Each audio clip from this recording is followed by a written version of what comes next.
कुछ कोशिश करेंगे कुछ ऐसा निकल के आ जाए जिससे शायद किसी के लाइफ में कोई चेंजेज आ जाए।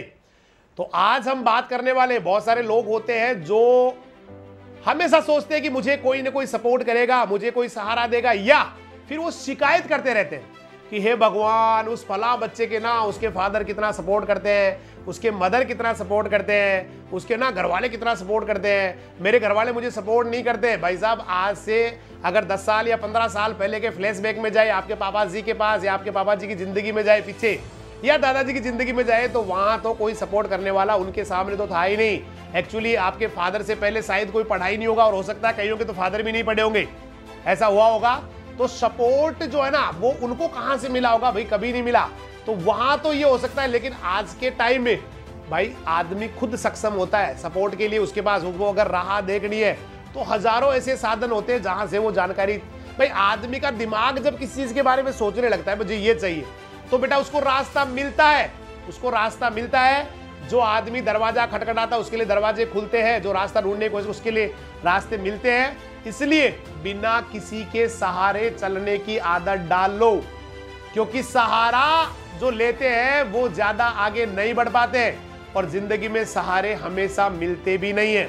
जिन बच्चों को माता पिता का, दादा दादी का सहारा लेकिन हमेशा नहीं मिलता है, एक दिन तो ऐसा आएगा जब पिताजी को, माताजी को अपनी जिंदगी जो है ना पूरी करने के बाद, पूरी उम्र करने के बाद उनको जाना होगा, दादाजी को भी जाना होगा। शाश्वत सत्य है, भले ये बात बड़ी कड़वी हो लेकिन गलत नहीं है, ये गलत नहीं है। बड़े कड़वी हो चाहे कितनी बुरी लगे आपको मेरे को, लेकिन ये शाश्वत सत्य है। और वहां पर एकदम से कई बार बहुत बुरा लगता है। इसलिए थोड़ा सा अपने आप को जो है ना, भाई मैं किसी के बिना भी अच्छा कर सकता हूं, मैं बिना किसी के सपोर्ट के, बिना किसी के सहारे के, बिना किसी बैसाखी के भी चल सकता हूं, मैं बिना किसी की मदद लिए भी अच्छा कर सकता हूं। तो वहां पर थोड़ा सा सेल्फ डिपेंडेंट बनने की आपकी प्रवृत्ति आएगी, थोड़ा सेल्फ डिपेंडेंट बनेंगे, थोड़ा अच्छा सोचने का कोशिश करेंगे, थोड़ा अपने दिमाग को दौड़ाना शुरू करेंगे। अदरवाइज तो भाई साहब, जब जिनको सहारा मिलता है, जिनके घर वाले ही सब कुछ कर देते हैं, मतलब होमवर्क भी बहुत सारे ऐसे बच्चे होते छोटे छोटे जिनकी मम्मी कर देती है, भैया कर देते हैं, और वो धीरे धीरे धीरे धीरे धीरे वो ऐसे दूसरों के साथ अटैच हो जाते हैं कि उनको लगता है कि मेरे अकेले का दुनिया में कोई अस्तित्व नहीं है, I don't have any existence, मेरा कोई यहाँ पर अस्तित्व नहीं है। मैं तो सिंपली एक बता नहीं क्यों, मेरे को तो जब तक सहारा है तब तक तो मैं अच्छा कर लेता हूँ, और जैसे ही सहारा नहीं मिलता है वो अपने आप ही नीचे गिर जाते हैं। जो दीवार के सहारे ही हमेशा जिंदगी जीते, हाथ लगा के खड़े होते हैं, एक दिन ऐसा भी आएगा जहां आप खड़े होंगे वहां कोई दीवार नहीं होगी, फिर किसका सहारा लेंगे, फिर किसके सहारे आप आगे बढ़ेंगे। इसलिए थोड़ा सा सेल्फ डिपेंडेंट बनो, अपने माइंड का विकास करो, जबरदस्त तरीके से अपना विकास करो, अपनी बॉडी का विकास करो, सोचने समझने की क्षमता का विकास करो, और कुछ फैसले खुद भी ले जिंदगी में।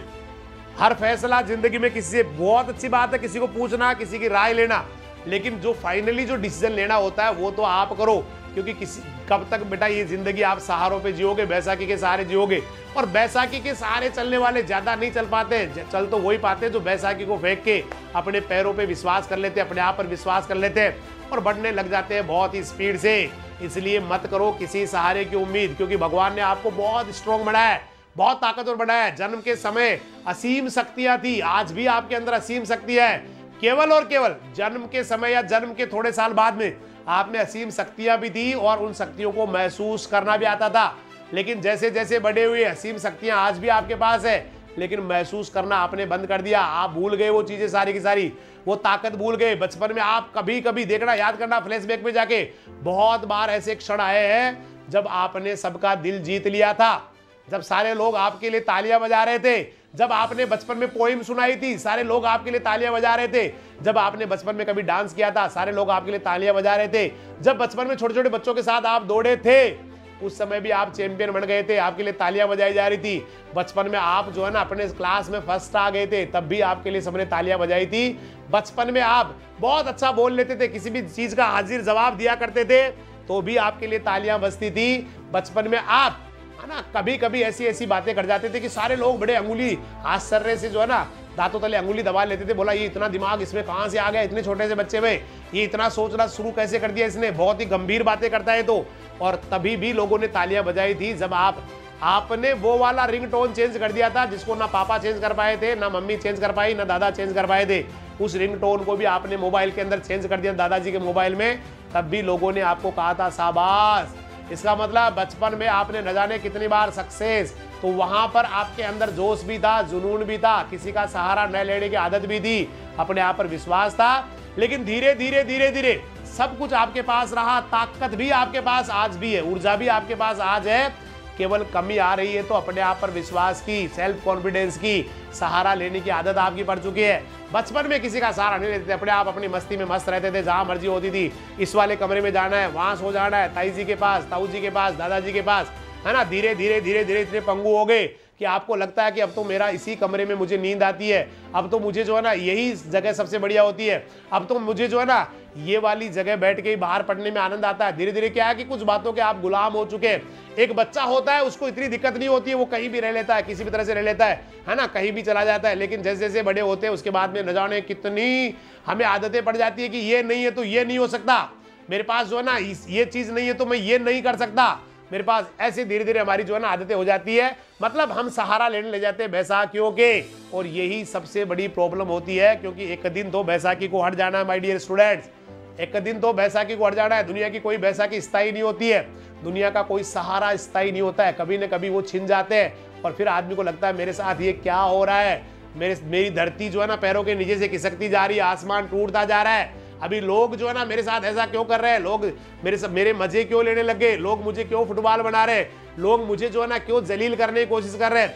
एक्चुअली क्या है, आपने इतना अपने आप को डेवलप किया ही नहीं, इतना सेल्फ डिपेंडेंट किया ही नहीं कि लोग आपके लिए तालियां बजाए। शुरू में आपने अच्छा किया था, लेकिन धीरे धीरे आप जो है ना डिपेंडेंट होते रह गए। इसलिए आज के बाद में ना बैसाखी का सहारा लेना छोड़ देना है। बोला उसकी मदद के बिना कुछ नहीं हो सकता, गलत। अगर वो नहीं होगा तो भी मैं कर लूंगा, उसके बिना तो मैं एक कदम आगे नहीं बढ़ सकता, गलत। उसके बिना मैं एक नहीं 1000 कदम, 10,000 कदम, लाख कदम चलूंगा, बल्कि दौड़ूंगा नहीं, दुनिया के लिए तूफान बनूंगा। इसलिए सहारे को छोड़ दीजिए माय डियर स्टूडेंट्स। आज के बाद में मैं हूं, मैं सर्वशक्ति, मैं वन मैन आर्मी हूं, मैं सर्वशक्तिमान हूं, उस परम पिता परमेश्वर की अनुपम कृति हूं। उसने मुझे बनाया, उसके बाद मेरे जैसा दुनिया में किसी और को नहीं बनाया। मुझे इतने पावर्स और शक्तियां दी है कि मैं दुनिया में कुछ भी कर सकता हूं। केवल मुझे अपने आप को जानने की जरूरत है, मुझे अपने आप को पहचानने की जरूरत है। परम पिता का तो बहुत बहुत धन्यवाद है कि उन्होंने मुझे इतना शक्तिशाली दिमाग दिया है जिससे मैं कुछ भी कर सकता हूं। मैं पहाड़ की किसी भी चोटी पे चढ़ सकता हूं, समुद्र की गहराई को माप सकता हूं, मशीन दुनिया की रॉकेट साइंस को पढ़ सकता हूं। इतनी असीम शक्तियां मुझे दी है, मैंने कभी उनका यूज नहीं किया, मैंने कभी उनको उपयोग करने के बारे में विचार नहीं किया, कभी मैंने उनको कैसे यूज करते हैं इसके बारे में सीखने की कोशिश नहीं की। कमी मेरी थी, परम पिता ने तो मुझे बहुत सक्षम बनाया था, परम पिता ने तो मुझे बहुत पावर्स दिए थे, कमी रखी है तो केवल मैंने रखी है। मैंने उन शक्तियों को सही जगह यूज नहीं किया, मैंने उनका दुरुपयोग किया, मैंने गलत चीजों में उसको लगाया, मैंने किसी को हराने के लिए उनका उपयोग किया, मैंने किसी को बर्बाद करने के लिए उसका उपयोग किया, मैंने किसी को बदनाम करने के लिए उसका उपयोग किया, मैंने किसी को नीचा दिखाने के लिए उसका उपयोग किया। अगर मैं उन चीजों के बजाय उस सारी शक्ति का यूज किसी एक अच्छे काम के लिए करता तो शायद दुनिया में मैं एक बेमिसाल इंसान होता, मैं दुनिया के लिए एक मिसाल बनता, दुनिया के लिए आदर्श बनता, लोग मुझे फॉलो करते, लोग मेरे जयकारे लगाते। लेकिन मैंने उन पावर्स का गलत इस्तेमाल किया, गलत दिशाओं में इस्तेमाल किया और धीरे धीरे धीरे मैं पंगु हो गया।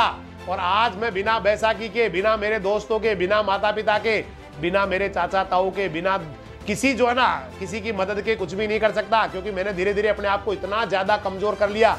मुझे लगा ये नहीं है तो कुछ नहीं हो सकता, मेरी मम्मी अब मेरे साथ है तब तक ही दुनिया है, मेरे पापा मेरे साथ है, मेरे बच्चे मेरे साथ है, मेरी पत्नी या मेरे पति मेरे साथ है तब तक ही दुनिया है। लेकिन ऐसा नहीं है, कभी कभी आपको ऐसा भी, भाई भगवान न करे किसी के साथ ऐसा हो, लेकिन एक दिन तो दादा दादी को जाना होता है, मम्मी पापा को भी एक दिन जाना होता है, मैंने आपको शुरू में कहा था। तो कभी ना कभी तो आपको भैया सेल्फ डिपेंड दो, उसकी आदत क्यों ना पहले से डाल लो। क्योंकि एक आदमी जो आर्मी में भर्ती होना जा रहा है, अगर वो सीधा ही वहां आर्मी में जाके दौड़ता है, बेस्ट नहीं कर पाता है। इसलिए जो बच्चे आर्मी की तैयारी करते हैं या किसी भी है ना कोई भी नेवी या जिसकी भी तैयारी करते हैं, उससे कई दिन पहले वो दौड़ लगाना शुरू कर देते हैं। मतलब अपने आप को इतना स्ट्रॉन्ग बना लेते हैं, अपने आप को इतना हैबिचुअल बना लेते हैं कि भाई कोई बात नहीं, अगर हमें वास्तव में वहां जाके दौड़ना पड़ेगा तो हम आराम से दौड़ लेंगे। तो उसी की प्रैक्टिस जब आप आर्मी के लिए 2 महीने, 6 महीने, 4 महीने, 1 महीने पहले से, 1 साल पहले से तैयारी शुरू कर देते हैं, तो ये तो भाई साहब जिंदगी की जंग है। आर्मी के लिए, एक आर्मी की नौकरी के लिए या किसी और नौकरी के लिए आप 2 महीने पहले तैयारी करना शुरू कर देते हैं। पटवारी के लिए, एसएससी के लिए, एलडीसी के लिए आप 6 महीने, साल भर से तैयारी कर रहे हैं। तो भाई ये तो जिंदगी है, इसकी तैयारी तो कब करोगे आप? ये तो आपका जीवन है, आपका महान जो है ना आपका महान अस्तित्व वाली बात है, आपके जीवन के बारे में बात है, आपके जीवन के ऊपर ये एक बहुत ही इंपॉर्टेंट वाली चीज है। मतलब जिंदगी के बारे में प्लानिंग नहीं है, जिंदगी के बारे में कोई प्लानिंग नहीं है, और छोटी छोटी चीजों में हम प्लानिंग में बहुत सारा वक्त निकाल देते हैं। ननिहाल जाना होता है, 2 दिन पहले से प्लानिंग बनना शुरू हो जाती है, ये चलेंगे, वो चलेंगे, ये वाली ड्रेस लेके चलेंगे, इतने दिन रुकना है, वहां पर रुकना है, ये करेंगे, है ना, वो वाला कमरा जिसमें रहेंगे, ये इतने बजे तक मूवीज देखेंगे। मतलब पूरी प्लानिंग, यहाँ से ये गाड़ी लेंगे, फिर वहां चलेंगे, फिर वहां से वो करेंगे। मतलब ननिहाल जाने के लिए 1000 प्लानिंग है, और जो जिंदगी है तो ननिहाल जाने से न जाने कितने गुना कीमती है, न जाने कितने इंपॉर्टेंट है। मतलब कोई ननिहाल जाने का और जिंदगी की तो तुलना ही नहीं हो सकती भाई, उसकी तो तुलना ही नहीं कर सकते आप, इसकी तो दुनिया में कोई तुलना ही नहीं कर सकता। ननिहाल जाना दैट्स ए सिंपल प्रोसेस, लेकिन जिंदगी में आगे जाना that's a very important process. जिंदगी के लिए वेरी इंपॉर्टेंट प्रोसेस के लिए कोई तैयारी नहीं है। ननिहाल जाने के लिए कितनी तैयारियां करते हैं, घूमने जाने के लिए कितनी तैयारियां करते हैं, कहीं भी जाने के लिए कितनी तैयारियां करते हैं। तो भाई जिंदगी के लिए तैयारी कब करोगे? अपनी जिंदगी को जीने के लिए, अपनी जिंदगी को बेहतरीन बनाने के लिए, आने वाली पीढ़ी को सही जिंदगी देने के लिए, उनको बेहतरीन जीवन देने के लिए, उनको अच्छा कराने के लिए भी कोई प्लानिंग कर लो, या हमेशा बैसाखियों के सहारे ही जियोगे, बैसाखियों के साथ ही जिंदगी गुजारोगे। फैसला आपका है भाई। बैसाखियों के सहारे जिंदगी जीने वाले अच्छा नहीं करते हैं, क्योंकि एक दिन बैसाखियां हट जानी है, आदमी गिर जाना है, बिखर जाना है, टूट जाना है, या यूं कहे कि दुनिया से विदा हो जाना है बिना कुछ किए। इसलिए बैसाखियों को छोड़िए, अपने आप पर विश्वास कीजिए। और इसी को मैं छोटा सा एक कहानी के माध्यम से बता रहा हूँ। एक बादशाह होते हैं, एक राजा होते हैं, और सर्दियों की शाम होती है, वो टहल रहे होते हैं महल के बाहर, और महल के बाहर से जब वो अंदर आ रहे होते हैं तो उन्होंने देखा एक बूढ़ा दरबान, जो एक सेवक था, वो महल के सदर दरवाजे पे, मुख्य दरवाजे पे बहुत ही पुरानी और बारीक वर्दी पहने हुए खड़ा था। मतलब एक दरबान था जिसने बहुत ही पुरानी सी वर्दी पहन रखी थी, बहुत ही पुराना कपड़ा पहन रखा, झरझरा सा। बादशाह ने उसके करीब आया, अपनी सवारी को रुकवाई, बोला भाई रोको, इस बूढ़े आदमी से मैं बात करना चाहता हूँ, दरबान से बात करना चाहता हूँ। और उन्होंने सिंपली ये कहा कि भाई दरबान जी, आपको सर्दी नहीं लग रही क्या? दरबार ने जवाब दिया, सर बहुत लग रही है हुजूर, क्या करूं, लेकिन मेरे पास कोई गर्म वर्दी नहीं है, मैं कहां से लाऊं, इसलिए बर्दाश्त करना पड़ता है, और कई सालों से बर्दाश्त कर रहा हूं। तो वहां पर उनके जो महाराजा होते हैं, उन्होंने कहा कि ठीक है, मैं अंदर जाके आपके लिए कोई गर्म जोड़ी कपड़े की भेजता हूं। दरबार बड़ा खुश हो गया, उसने सलाम किया बादशाह को और अपनी खुशी का इजहार भी किया। लेकिन बादशाह जैसे ही महल में जाते हैं और वो उसके साथ किए हुए वादे को भूल जाते हैं, उनको याद नहीं था मैंने क्या कहा था, इस तरह से, क्योंकि इतने बड़े आदमी होते हैं वो कि वो छोटी छोटी बातें उनको याद रहती नहीं, इसलिए भूल गए। और सुबह दरवाजे पर जब वो बाहर आके देखते हैं तो उस बूढ़े दरबार की अकड़ी हुई लाश मिली, और पास में एक जो है ना मिट्टी पर अंगुलियों से एक लाइन लिखी हुई थी, एक तहरीर भी लिखी हुई थी कि बादशाह सलामत, बादशाह सलामत, इतने दिन में आराम से जी रहा था, लेकिन आपने मुझे जब से वादा किया कि मैं आपको वर्दी दूंगा, मैं आपको गर्मी सर्दी के कपड़े दूंगा, उसके बाद से मैंने आपसे उम्मीदें पालना शुरू कर दिया, मेरी बॉडी ने भी आपसे उम्मीदें पालना शुरू कर दिया। उससे पहले मैं कैसे जैसे तैसे अपनी सर्दी को निकाल लेता था, लेकिन जैसे ही मुझे लगा कि अब बादशाह सलामत मुझे ड्रेस देने वाले हैं, उसके बाद मैं पूरा उसके ऊपर, मेरा बॉडी, मेरा शरीर, सब कुछ मेरा उसके ऊपर डिपेंड हो गया। मैं कई सालों से सर्दियों में आराम से रह रहा था, दरबानी कर रहा था, लेकिन जब से आपने मुझे गर्म लिबास के बारे में वायदा किया, उसके बाद से ही मेरी हालत खराब हो गई, मैं उम्मीदें पाल बैठा और इसी ने मेरी जान निकाल दी। बस क्योंकि आपने मुझे जब से कहा, सहारे के लिए कहा, तब से ही मेरी हालत खराब होगी, इसलिए मेरे आज सर्दी से मेरे हाथ पैर जकड़ गए और शायद मैं थोड़ी देर में मर जाऊंगा। ऐसा उसने मिट्टी से लिख दी, मिट्टी के ऊपर अंगुलियों से लिख दिया था। मतलब क्या हुआ कि जब तक वो अपने आप पर डिपेंड था, उसको लग रहा था कुछ आने की उम्मीद नहीं है, मुझे ही जिंदगी जीनी है, मुझे ही जीना है, तब तक वो आराम से जी रहा था। लेकिन जैसे ही उसको लगा सहारा मिलने वाला है, तो वैसे ही उसकी ताकत कमजोर हो गई, वैसे उसकी जान निकल गई। इसलिए my dear students, my dear youths, my dear friends, अपनी ताकत के बल पर विश्वास करना सीखो, अपने ताकत के बल पर जीना सीखो, खुद की सहन शक्ति, खुद की खूबी पर भरोसा करना सीखो, क्योंकि आप सबसे अच्छे दोस्त हैं अपने, है ना, सब कुछ आप अपने लिए, दुनिया के सबसे बेहतरीन इंसान आप है अपने लिए, दुनिया के सबसे इंटेलिजेंट पर्सन आप है, दुनिया में बेहतरीन करने के लिए आप आए हैं अपने लिए। और दुनिया में अगर मान लीजिए आप बेहतरीन नहीं कर पाए तो भी आप है, किसी और के ऊपर जिंदगी में अपनी गलती या अपनी जो कमी है या अपनी जो हार है उसका ठीकरा नहीं फोड़ना है, क्योंकि जिंदगी आपकी है, जीना भी आपको है, आगे बढ़ना भी आपको है, जिंदगी में बेहतरीन भी करना आपको है और जिंदगी का योद्धा भी आपको बनना है, क्योंकि आपकी जिंदगी के सबसे बड़े योद्धा है आप महायोद्धा है अपने जीवन के, आप महायोद्धा है अपने जीवन रूपी महाभारत के। और ये जिंदगी की लड़ाई केवल आपको जीतनी है, किसी बैसाखी के सहारे की उम्मीद मत करना, तभी आप महायोद्धा कहलाओगे।